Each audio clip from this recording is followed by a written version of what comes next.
around western New York. I'll show you that in a moment. Let's hit it, everybody. Go right to it. There's the view on the sky tonight. Not cold outside. Didn't even need a jacket at dinner. We're sitting at 51 degrees. We have winds out of the southeast at 9. Sunset, there it is, 5:02.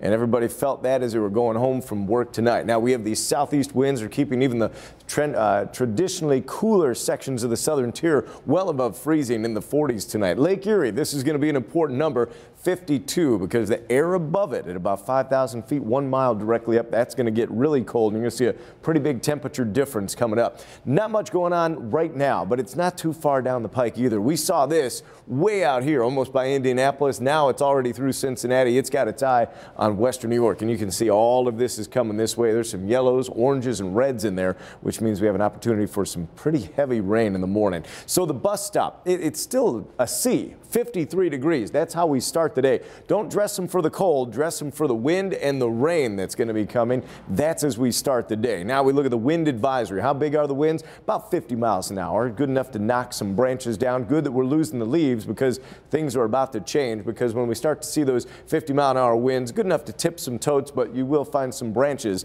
laying in the backyard amongst the fallen foliage. Here comes the rain as we go from now to 5 a.m. Aaron Minkowski will be in here, 1 cup of coffee deep, probably a donut as well, and you're going to see that rain will be falling right through 7 a.m. Now, as we get a little later into the morning, while there will be some gaps in the rain, it'll still be something you'll need the umbrella for all the way to lunchtime.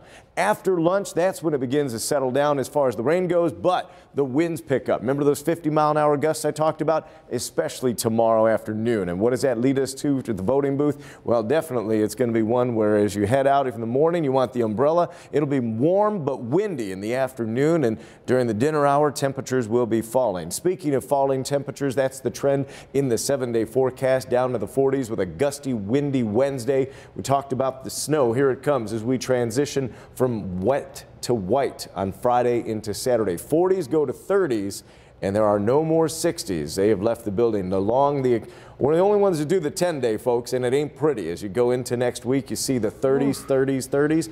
That could be a 4-day lake effect event. Whoa. So Friday into Saturday, southern tier, a few inches of slush, but next week is the one that you've got to watch out for. Yeah, that's what we're looking at right now. It's, it's hard to miss. Yeah. Right there on the horizon. All right. Thank you, Andy.